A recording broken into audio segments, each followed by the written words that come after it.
Hi, everybody. I wanted to share a little bit about my journey and my struggles through the years with an eating disorder. Um, the worst of it was when I was between the ages of 18 and 26. I would compulsively overeat when I was feeling anxiety and stress or boredom. And I would hide most of the time when I was overeating.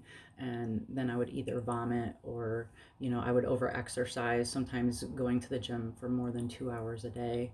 And I'd go to the gym almost every day. So I was a little obsessive about it. But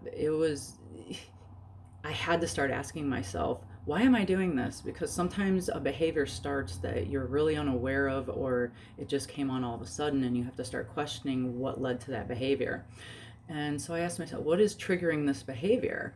And what had happened was when I was 18 years old, there was a family member on my mom's side who every time I was around this man, I just felt uncomfortable and just kind of, I didn't understand why. And so I kind of started questioning that. And when I questioned that, it's almost like it brought forth the memory from my childhood when I was probably like 5 years old of something, happening, which I'll share later. I have no problem with that. And that memory like triggered the start of these behaviors of overeating, almost like a control type thing. It was the only control I had because I didn't know how to handle what had happened to me. And from then on, like the worst binge was kind of what led me on my journey to being a personal trainer and helping other people. So the worst binge I ever had, I had gone to Burger King and I got a Whopper and fries and a pop, and I ate that and I wasn't satisfied because the fries there sucked and I wanted McDonald's fries and whatever. So I went to McDonald's. I got like a little Happy Meal thing with a chocolate shake, and then the chocolate shake triggered a behavior of me wanting a Blizzard from Dairy Queen. And I went on this mega binge, and when I was done, it's like I was numb the whole time I was going through it because my emotions were so intense at that time.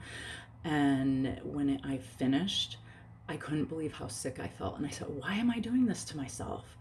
And I had to start, asking myself, how do I cope with this? What do I have to do? And I learned that I had to face the traumas, any traumas that had happened to me to that point. There was numerous things that had happened to me, and I just never really like faced them at all. I just kind of tucked them away and then just kept feeding my emotions. So I figured I had a few options. I could either write a letter to the people who had hurt me, and I could either send it or just put it away and say, okay, there, I wrote my piece.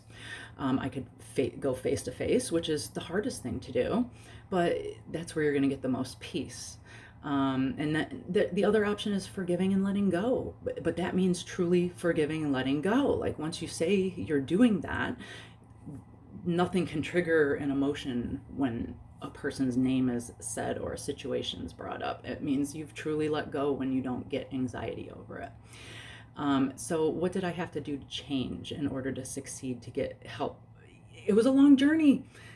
There's a lot of steps to it, and it's not going to happen overnight. This has been years. I mean, 20 some years. But I wasn't happy with my job. And when you're not happy, it triggers those behaviors more. What's my purpose in life? All of us question that. And if you don't follow through and all you do is live in your head with what is my purpose and you don't act on it, you're going to continue to be in those same behaviors too. You have to figure out what your purpose is on this earth and go for it, and don't be afraid. And then 20 years later, I'm here, working through this still. I'm not 100%. I'm still working through things. And I'm actually the healthiest I've ever been and the happiest I've ever been right now.